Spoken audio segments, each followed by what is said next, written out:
আসসালামু আলাইকুম, আমি ফয়সাল শাহী বলছি। সবাইকে আবারও স্বাগতম জানাই ভিডি টেকজোনের ফটোশপ ভিডিও টিউটোরিয়াল সিরিজে। তো গত পর্বে আমরা ল্যাসো টুলগুলো সম্পর্কে জেনেছিলাম যে ম্যাগনেটিক ল্যাসো টুল, পলিগনাল ল্যাসো টুল এগুলো সম্পর্কে। তো এই পর্বে আমরা খুব গুরুত্বপূর্ণ একটি বিষয় যে সিলেকশন টুলের ব্যবহার জানবো। তো সিলেকশন টুলে যদি আপনি হোল্ড করে ধরে রাখেন তাহলে দেখবেন যে এখানে দুটি টুল রয়েছে, একটি হচ্ছে কুইক সিলেকশন টুল আর একটি হচ্ছে ম্যাজিক ওয়ান টুল। তো আমি প্রথমেই ম্যাজিক ওয়ান টুলটা সিলেক্ট করলাম। তো এটি সিলেক্ট করে যদি আমি আকাশের অংশে যদি একটা ক্লিক করি তাহলে এটি পিক্সেল বেসে ফটোশপ ডিফল্টভাবে কিছু জিনিস সিলেক্ট করে দিবে। তো এটি কষ্ট করে আপনাকে সিলেক্ট করতে হবে না। তো ইজিতে সিলেক্ট করার জন্য এটি বেস্ট। তো আপনি যদি চান যে এখানে আরও কিছু সিলেক্ট করবেন সেজন্য আপনি শিফট চেপে এখানে আরও ক্লিক করতে পারেন। এখানে যদি এটি এই চিহ্নে আপনি ক্লিক করেন তারপর এখন দেখেন যে আমরা পুরোটাই সিলেক্ট করে ফেলছি। তারপর আপনি চাইলে এখানে কুইক সিলেকশন টুল দিয়ে ভিতরেগুলো সিলেক্ট করে নিতে পারেন। তো এটি আমরা উপরে এটি সিলেকশন পেয়ে গেলাম। এই দুটোটা টুলের অ্যাডজাস্ট করে আমরা একটি সিলেক্ট করলাম, এই সিলেকশন অংশটি ক্রিয়েট করলাম। তো আমরা এখন কন্ট্রোল ডি দিয়ে আনসিলেক্ট করি।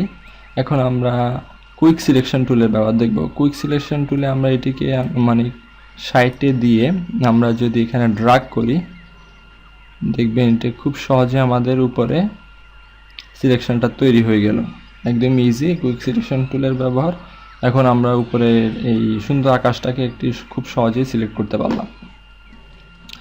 তো এই টুলগুলো আসলে যেখানে ধরেন এখানে পিক্সেল সহজে, এখানে যে পিক্সেলের ডিফারেন্সটা রয়েছে সেজন্য আমরা খুব সহজে এই সিলেকশনটা পেয়ে গেছি। আমরা যদি এসব জায়গায় যে সিলেকশনগুলো করি তাহলে এটা খুব ফলপ্রসূ হবে না। এক্ষেত্রে অন্যান্য ট্রিক রয়েছে, এগুলো আমরা সামনে দেখাবো।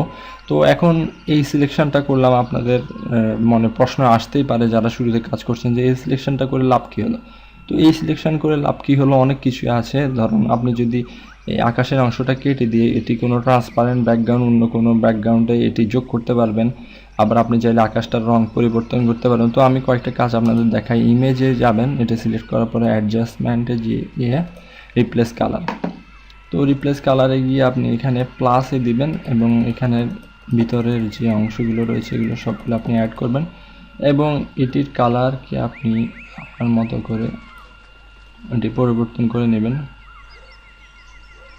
আমি একটা কালার দিলাম এবং ওকে করলাম। এখন আমি ফিল্টারে গিয়ে নয়েজে গিয়ে অ্যাড নয়েজ এবং এখানে 12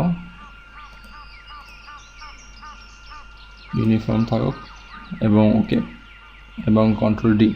তো আপনার কাছে মনে হতে পারে এটা কী ধরনের এডিট হলো, কিন্তু আমার কাছে এটি অনেকটি আমার কাছে মনে হচ্ছে যে এটি ব্যাকগ্রাউন্ডে অন্য কিছু রয়েছে, যে এটি নিচে থেকে তোলা হয়েছে, সামনে আকাশ দেখা যাচ্ছে এমন কিছু। তো এটি আপনার ক্রিয়েটিভিটির উপর ডিপেন্ড করে যে আপনি কিভাবে ফটোটা এডিট করবেন। তো আমি দেখলাম যে আসলে সিলেকশন করে কিভাবে কি করা যায়। তো নেক্সট পর্বে আমরা ক্রপ টুলটির আলোচনা করব, ক্রপ টুলটির কাজ দেখব। তো ততক্ষণ পর্যন্ত সবাই ভালো থাকবেন। আসসালামু আলাইকুম।